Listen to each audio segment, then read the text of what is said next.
Hello guys, it's your Ingeniero Chopper and I would just like to make a quick reaction video about this trending video kasi nga may nag-message sa akin at tinatanong ako kung ano yung masasabi ko about this. I am talking about this video guys. Yung ito. I know nakita nyo na to and I know na alam nyo yung context that it talks more about this certain contractor learned a lot from his foreman or sa mga foreman nila in executing the project. So mas marami siyang nalalaman and yung sinasabi niya na yung engineers is bookish or magaling lang sa theory. So yun, as an engineer, I would like to make a comment on this. To tell you honestly guys, I have nothing against foreman. Actually, yung mga foreman, sila yung mga key persons namin sa site. And sila yung talagang babad dun sa site para sa execution. But here's the thing guys, as a professional civil engineer who has been in the industry for maybe more than a decade already, and I have experienced a lot of projects dealing with different kinds of foreman, meron talagang mga magagaling na mga foreman. And meron din mga foreman na nagmamagaling lang din. And same with the engineers. Even matagal na sila sa pagiging engineer pero meron din mga engineer na kulang sa kaalaman. I don't know what happened to their experience and also what happened to their being an engineer. Kung bakit may mga engineer na nakakasalamuha ko sa projects and somehow may iba na mga hindi nila ini-implement na mga basic standards. At hinahayaan lang nila yung mga workers or yung mga foreman na i-implement ito sa site. So, going back to the topic guys, I have nothing against foreman.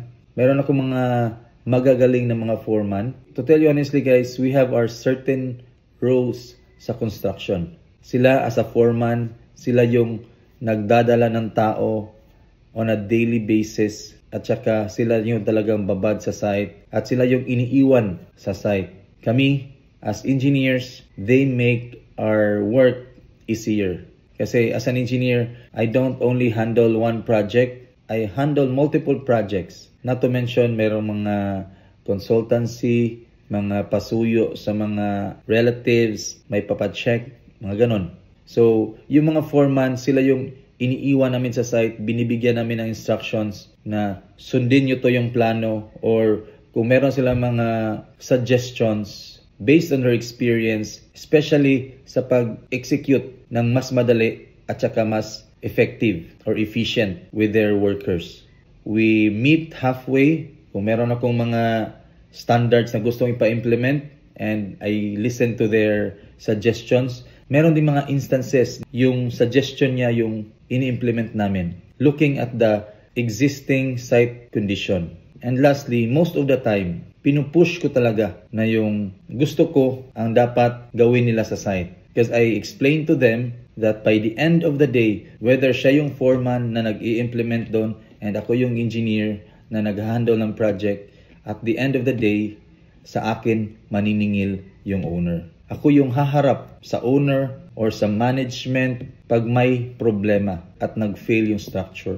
By the end of the day, kami yung mga licensed professionals ang sisingilin ng authorities when you talk about legality. So that's it guys. If you are building a house or a building, those two are essentials sa projects. Hindi mo pwedeng iwala si engineer at si foreman lang or hindi pwedeng si engineer lang at wala si foreman.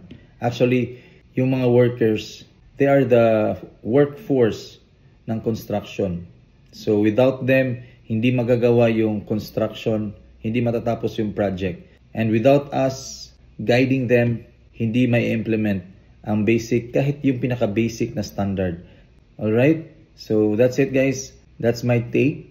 No? There's nothing wrong kung nakikinig ka sa foreman as long as hindi siya nagko-contradict sa mga basic standards. Kasi meron kaming sinusunod na building code as an engineer. So yun yung mga items na somehow hindi lahat alam ng foreman. So that's it. So I hope this clears things out na merong kanya-kanyang role ang foreman at saka ang engineer. And we both need each other para tapusin yung project structurally sound at the same time in good quality. So that's it. Thank you for watching. It's your Ingenieron Chopper.